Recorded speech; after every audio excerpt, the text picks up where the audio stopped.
প্রিয় শিক্ষার্থীবৃন্দ, কেমন আছো তোমরা? অবশ্যই ভালো আছো। বিপিজি ইউনিয়ন মাধ্যমিক বিদ্যালয় কর্তৃক যে অনলাইন ক্লাসের ব্যবস্থা করা হয়েছে,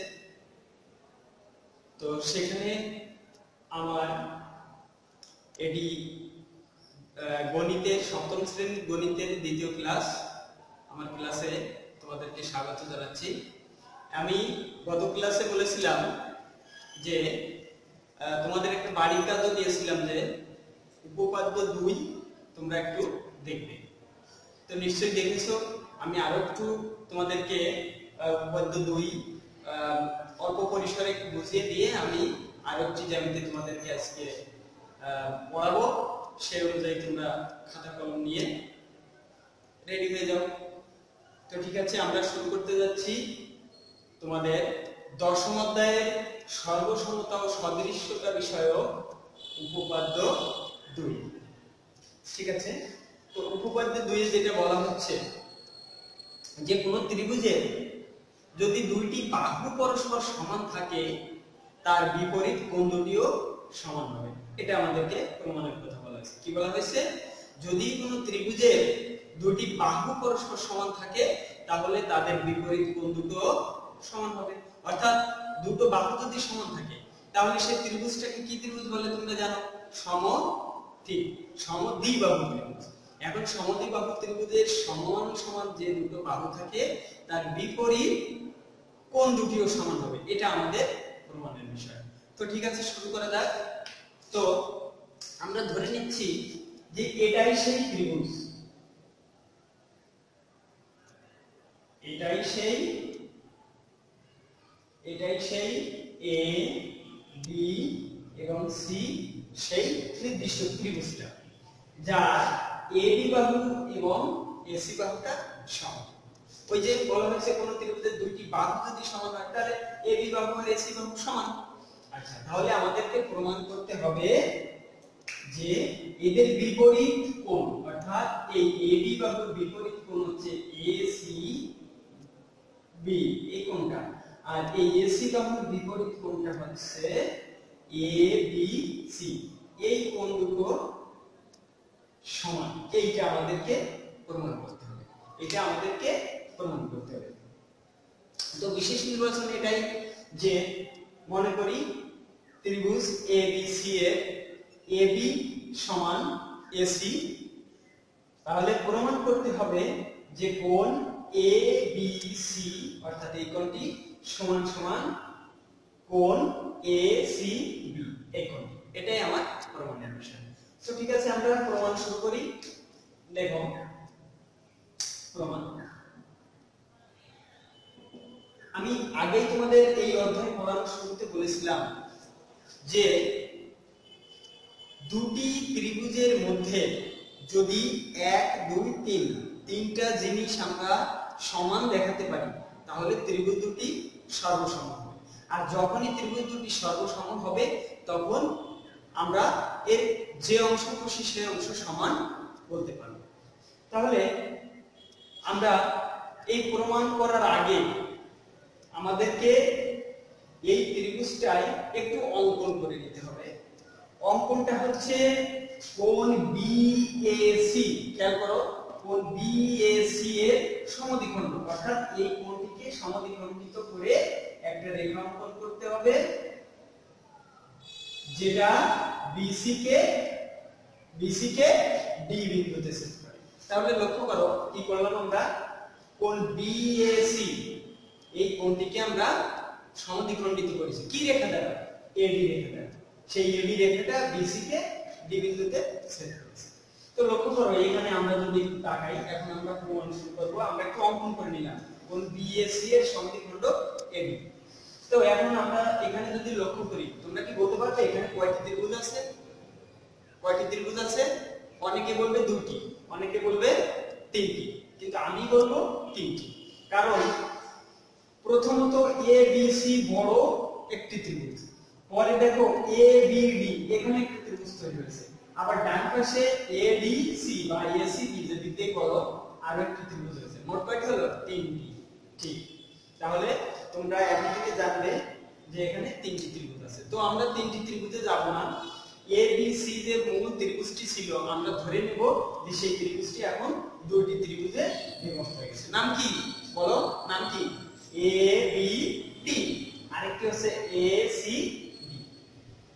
ওকে, আচ্ছা প্রমাণে যে তাহলে তোমরা লক্ষ্য করো এই দুটো ত্রিভুজের মধ্যে, এই দুটো ত্রিভুজের মধ্যে আমি সংক্ষেপে লিখবো, সব কথা লিখবো না, মুখে বলে যাব। যেহেতু তোমাদের বইয়ে আছে তোমরা বইয়ের থেকে বলে নেবে, আমি মূল কথাগুলো একদম হাতে কলমে দেখিয়ে দেব। তো এই যে যে দুটো ত্রিভুজ, ত্রিভুজ দুটির নাম কি? এ বি ডি, ত্রিভুজ এ বি ডি ও ত্রিভুজ এ সি ডি, ত্রিভুজ এ সি ডি। এই দুটোর মধ্যে এক নম্বরে কি সমান আছে বলো? এক নম্বরে এই যে যেটা দেওয়া ছিল এই বাহু দুটো সমান আছে, আমি বলতে পারি যে এ বি সমান সমান এ সি। এটা কি প্রদত্ত, মানে দেওয়া ছিল, দেওয়া ছিল। আচ্ছা দুই নম্বরে তোমরা একটু বলো তো, তোমরা একটু বলো তো আর কি জিনিস সমান আছে, বলতে পারবে? বলো। হ্যাঁ ঠিক, এই দুটো কোণ সমান আছে। কারণ এই যে পেন, এটাকে যদি আমি সমদ্বিখণ্ডিত করি দুটো অংশই সমান হবে। তাহলে আমি তো এই দুটো কোণকে, মানে একটা কোণকে আমি দ্বিখণ্ডিত করেছিলাম, তাহলে প্রত্যেকটা কোণ সমান। অর্থাৎ যেটা আমি বলতে চাচ্ছি এর এক অংশ আর এর এ অংশ, এই যে এই দুটি অংশ সমান। কারণ কি? কারণ হচ্ছে অঙ্কন অনুসারে এটাকে আমি কি সমান দ্বিখণ্ডিত করে এই রেখাটা অঙ্কন করেছিলাম, তাই এই দুটো সমান। আমি সেটাই লিখি। দুই নম্বরে বি এ ডি, কোণ বি এ ডি সমান কোণ কি হবে বলো? C A D, C A D. এটা হলো অঙ্কন অনুসারে, অঙ্কন অনুসারে, অঙ্কন অনুসারে। আচ্ছা আর কি সমান আছে বলতে পারবে? হ্যাঁ অনেকে বলবে এইটা এটা সমান আছে, কিন্তু না, এটা আমার কোনো যুক্তি নেই, এটা সমান হওয়ার কথা না। আমি এখানে যদি লম্ব অঙ্কন করি তাহলে এদিকে অনেক সময় সমান হতে পারে, আবার নাও পারে। তবে লম্ব হলে এখানে এখানে দুটি সমকোণ উৎপন্ন হয়, তাহলে আমরা এই বাহু সমান কোনোভাবে বলতে পারছি না। আবার এই দুইটি কোণ সমান সেটাও বলতে পারছি না, এটা আমাদের প্রমাণের বিষয়। তাহলে আর কি হতে পারে? এই বাহু সমান দেখিয়েছি, এই কোণ সমান দেখিয়েছি। আরেকটা বাহু আমাদের জানা আছে, এই যে এডি বাহুটা, এই এডি বাহু কি বলতো? এই ত্রিভুজের হয়েও কাজ করেছে, আবার এই ত্রিভুজের হয়েও কাজ করেছে। এই ধরনের বাহুকে কি বলে জানো কেউ? হ্যাঁ এটাকে বলা হয় সাধারণ বাহু। অনেকেই জানো, যারা আমার এই স্কুল খোলা অবস্থায় আমার ক্লাসগুলো করেছো তারা জানো যে এটাকে আমি বলেছি তখন, আমার মনে আছে যে এটা সাধারণ বাহু বলে, অনেকেই জানে, সবাই জানে। তো এটাকে বলে সাধারণ বাহু। তার সাধারণ বাহু এই ত্রিভুজেরও যতটুকু, এই ত্রিভুজেরও ততটুকু। তাহলে এটা হচ্ছে দুই ত্রিভুজেরই একটা সাধারণ বাহু, মানে ওটা সমান। অর্থাৎ আমরা বলতে পারি এডি সমান সমান এডি। এখন এডি সমান সমান এডি এই কথাটাও বলা যায়, অথবা বলা যায় এডি সাধারণ বাহু। এডিটা সাধারণ বাহু বলা যায়। তাহলে আমি কয়টি জিনিস সমান দেখালাম? কয়টি? তিনটি। তাহলে কি আমি বলতে পারবো যে এবিডি সর্বসম এসিডি? অবশ্যই পারবো। অতএব ত্রিভুজ এবিডি সর্বসম ত্রিভুজ এসিডি। তাহলে এই ত্রিভুজ সর্বসম। এখন এই ত্রিভুজের ক্ষেত্রে এই কোণটা নাম কি? এবিডি। অতএব কোণ এবিডি সমান সমান কোণ এসিডি। এসিডি প্রায় প্রমাণ হয়ে গেছে, কিন্তু আমরা দেখো একটা জিনিস খেয়াল করে, এবিডি বলছি, এটাকে যদি আমরা এবিসি বলি তাহলে কি কোণের কোনো পরিবর্তন হয়? আদৌ না, হয় না। তাহলে আমরা এবিডি না বলে আমরা নেক্সট লাইনে এবিসি বলি। তো ঠিক আছে, আর এটাকে, এই কোণটাকে এসিডি না বলে, ঠিক বলো বলো? হ্যাঁ এসিডি। আচ্ছা তাহলে অতএব কোণ এবিডি না বলে এবিসি বলবো। কোণ এবিসি সমান সমান কোণ এসিডি না বলে এসি সি ডি। এটা প্রমাণ হয়ে গেল, প্রমাণিত হয়ে গেল। তাহলে তোমরা বুঝে নিলে যে কিভাবে এই একটি ত্রিভুজের দুইটি বাহু যদি সমান থাকে তাহলে তাদের বিপরীত কোণ, এই বাহু সমান এর বিপরীত কোণ এটা, এই বাহু সমান এর বিপরীত কোণ এটা, এই দুটো কোণও সমান। তো ঠিক আছে, তোমরা যদি এরপর কোনো প্রশ্ন থাকে অবশ্যই আমার ভিডিওর নিচে কমেন্টস বক্সে লিখে দেবে, আমি সমাধান দেওয়ার চেষ্টা করব। তো ঠিক আছে, আমি আরো একটি জ্যামিতি তোমাদেরকে বুঝিয়ে দেব। সেটা হচ্ছে তোমরা বইয়ে দেখতে পারো 150 পৃষ্ঠা উদাহরণ 1 দেখতে লাগো। আমি একটু মুছে তোমাদের সঙ্গে কথা বলছি, বের করো সবাই। 151 পৃষ্ঠা উদাহরণ 151 উদাহরণ 1 দেখছো নিশ্চয়ই? আচ্ছা, আমরা এখন এই জ্যামিতিটা নিয়ে আলোচনা করব। এখানে বলা হচ্ছে যে কোন একটি ত্রিভুজের শিরোকোণ, শিরোকোণ বলতে কি উপরের পাশের কোণটা, প্রত্যেকটাই শিরোকোণ যদি আমি ত্রিভুজটা উল্টে দেই তখন আরেকটা কোণ শিরোকোণ হয়ে যায়, আবার যদি উল্টে দেই তাহলে নিচের কোণটা অনেক সময় উপরে গিয়ে শিরোকোণে পরিণত হয়। তো ঠিক আছে, আমরা একটা ত্রিভুজের একটা শিরোকোণ ধরে সেটার সমদ্বিখণ্ড ভূমির সাথে লম্ব করে দেব। অর্থাৎ এখানে যেটা বলা হচ্ছে যে একটি ত্রিভুজের শিরোকোণের সমদ্বিখণ্ড যদি ভূমির উপরে লম্ব হয়, লম্ব নিশ্চয়ই বোঝো, একটি রেখার উপর আরেকটি রেখা এভাবে, একটি রেখার উপর আরেকটি রেখা লম্ব ভাবে যদি পতিত হয় তাহলে এটা একটা লম্ব সৃষ্টি করে। এর বৈশিষ্ট্য এবং এর যে বিষয়গুলো আছে আমি তোমাদেরকে বলবো শুরুতে। এখন তাহলে একটি ত্রিভুজের শিরোকোণের সমদ্বিখণ্ড যদি ভূমির উপরে লম্ব হয় তাহলে আমাদেরকে প্রমাণ করতে হবে যে ওই ত্রিভুজটি সমদ্বিবাহু, হ্যাঁ, কোন ত্রিভুজের শিরোকোণের সমদ্বিখণ্ড যদি ভূমির উপর লম্ব হয় তাহলে প্রমাণ করতে হবে ত্রিভুজটি সমদ্বিবাহু। তা আমরা শুরু করি আগের মতো। তো আমরা সেই ত্রিভুজটি অঙ্কন করি। মনে করি এই সেই এ বি সি ত্রিভুজটি। খেয়াল করো, আমরা বিশেষ নির্বাচন করছি। মনে করলাম যে এ বি সি হচ্ছে আমাদের সেই নির্ধারিত ত্রিভুজটি। তাহলে ওখানে কি বলা হয়েছে? শিরোকোণ। এটা হচ্ছে শিরোকোণ। তুমি যদি এ বিটাকে ভূমি করো তাহলে সি হয়ে যায় শিরোকোণ, আবার যদি এ সিটাকে ভূমি করো তাহলে বি হয় শিরোকোণ। তাহলে যে কোণটা শীর্ষে অবস্থান করে সেটা শিরোকোণ। এখন শিরোকোণের সমদ্বিখণ্ড, অর্থাৎ এই শিরোকোণটাকে সমদ্বিখণ্ডিত করতে হবে এবং ভূমির উপরে সেই সমদ্বিখণ্ডকটা লম্ব হবে। ভূমির উপরে সেই কে সমদ্বিখণ্ডকটা লম্ব হবে। তাহলে আমরা একটু অঙ্কন করি।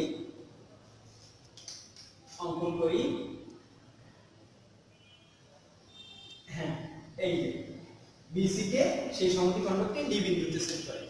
এখন আমি আগে বলেছিলাম যে যদি একটি রেখার উপরে আরেকটা রেখা লম্বভাবে পতিত হয় তাহলে এটাকে বলা হবে লম্ব। এখন লম্ব যদি আঁকা হয়, খেয়াল রাখবে, তো এই লম্বের দুই পাশে দুটি সমকোণ উৎপন্ন হয়, দুই পাশে দুটি সমকোণ হয়। আরো একটা জিনিস তোমাদের সঙ্গে আমি শেয়ার করি যে আমরা একটি কোণ অঙ্কন করে সাধারণত এভাবে ঘিরে দিই, এভাবে কোণটাকে চিহ্নিত করি, কিন্তু সমকোণের ক্ষেত্রে যখন সেই কোণটি যদি সমকোণ হয় তাহলে আমরা এভাবে বর্গাকার একটা ক্ষেত্রের মাধ্যমে দেখাই। এটা তোমরা অবশ্যই জানো, সম্ভবত আর না জানলে এখন জেনে রাখো। এটা প্রকাশ করার জন্য আমরা এখানে একটা বর্গক্ষেত্র দিয়ে রাখি। কোথাও যদি দেখি তা আমরা সেটা যদি ছোট এবং বড় থাকে যদিও, তবু আমরা সেটাকে ধরে নেব এক সমকোণ, অর্থাৎ সেটা 90 ডিগ্রি। তাহলে এখানে যেহেতু লম্বটা আঁকা আছে, দুই পাশে দুটি সমকোণ উৎপন্ন হয়েছে, এটা মাথায় রাখতে হবে। তাহলে আমরা দেখলাম কি BAC কে সমদ্বিখণ্ডিত করা হয়েছে, অর্থাৎ এই অংশ এবং এই অংশ সমান, এই অংশ এবং এই অংশ সমান। আবার এবারের ক্ষেত্রেও কিন্তু AD টা কি সাধারণ বাহু দুটো ত্রিভুজ এবং তিনটি ত্রিভুজ যদি হিসাব করো তাহলে আমরা আপাতত দৃষ্টিতে যে দুটি ত্রিভুজ দেখতে পাই তার এই কোণ সমান আর আর কি এটা সাধারণ বাহু আর যেহেতু এটা লম্ব এই কোণটা আর এই কোণটা সমান। তো ঠিক আছে, আমি মোটামুটি বর্ণনা দিলাম। এবার আমরা প্রমাণের দিকে যাব। তার আগে অঙ্কনটা বিশেষ নির্বাচন বলি আবার। ABC হচ্ছে সেই নির্ধারিত ত্রিভুজটি যার শিরোকোণ হচ্ছে BAC অর্থাৎ এই কোণ, এর সমদ্বিখণ্ডক AD BC কে D বিন্দুতে ছেদ করে। আমাদেরকে প্রমাণ করতে হবে। কি প্রমাণ করতে হবে? আমাদেরকে প্রমাণ করতে হবে এই ABC ত্রিভুজটি সমদ্বিখণ্ডক অর্থাৎ এই বাহু এবং এই বাহু সমান। এটা আমাদেরকে প্রমাণ করতে হবে। তো আমরা প্রমাণের দিকে যাই। প্রমাণের দিকে শুরুতেই আমরা সেখান থেকে শুরু করব। আমরা উপপাদ্য 2 এ যেভাবে শুরু করেছিলাম, ত্রিভুজ ABD এবং ত্রিভুজ ACD। আচ্ছা, আমাদের প্রমাণের বিষয়টা একটু লিখে রাখা যেতে পারে যে প্রমাণ করতে হবে কি? প্রমাণ করতে হবে AB বাহু আর AC বাহুটা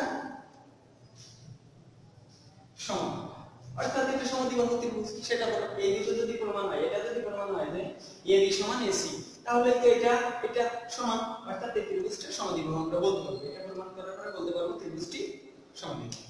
তো ঠিক আছে, আমরা প্রমাণে চলে যাই। প্রথমেই দেখো ত্রিভুজ ABD আগের মতো ত্রিভুজ ABD ও ত্রিভুজ ACD এ কি আছে? এক নম্বরে দেখি কি সমান আছে। আমি আগেই দেখিয়ে রেখেছি কিন্তু যে এই কোণটা এবং এই কোণটা সমান। তাহলে এই কোণটার নাম কি? BAD। কোণ BAD সমান কি? CAD। তখন এটা হচ্ছে অঙ্কন অনুসারে তোমরা লিখে দেবে অঙ্কন অনুসারে। আর কি বলেছিলাম? এই কোণটা সমান। কেন বলেছিলাম? ঠিক, এটা লম্ব হলে দুই পাশে দুটি সমকোণ।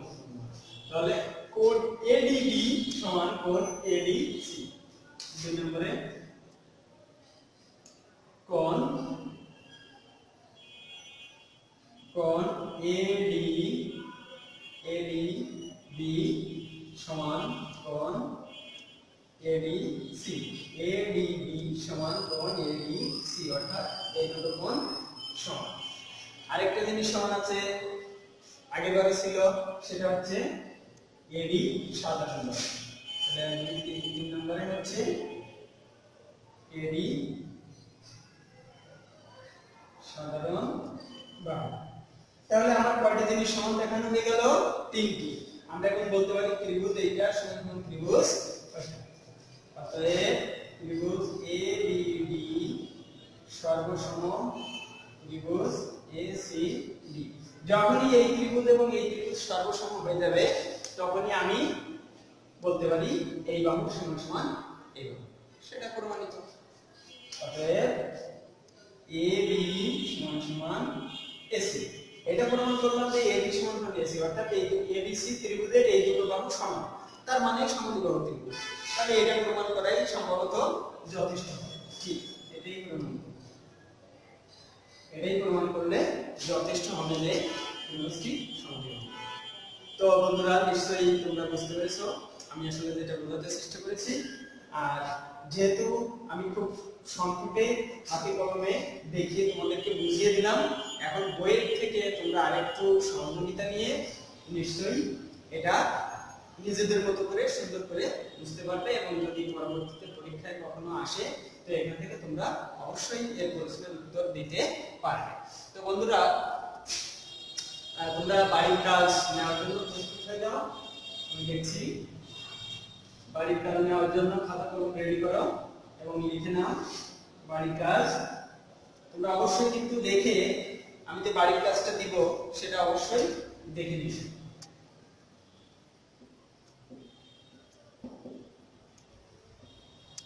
বাড়ির কাজ দেখো, আমি তোমাদের বইয়ের থেকে দেখছি যে পরবর্তীতে কি আছে। তোমরা উপপাদ্য 3, উপপাদ্য 3, উপপাদ্য 3।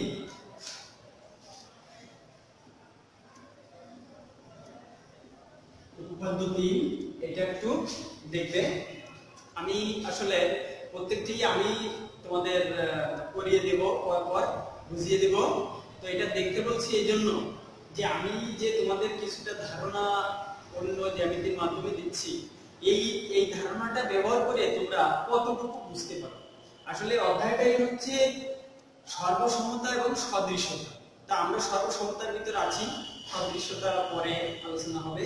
যে জ্যামিতিগুলো আমরা বলছি এটা হচ্ছে সদৃশ্যতার ভিতরে নয়, এটা হচ্ছে সর্বসমতার ভিতরে। প্রত্যেকটা তোমরা দেখছো যে সর্বসমতা প্রমাণ করার পরে তারপরে আমরা একটা সিদ্ধান্ত প্রমাণ করছি এরকম।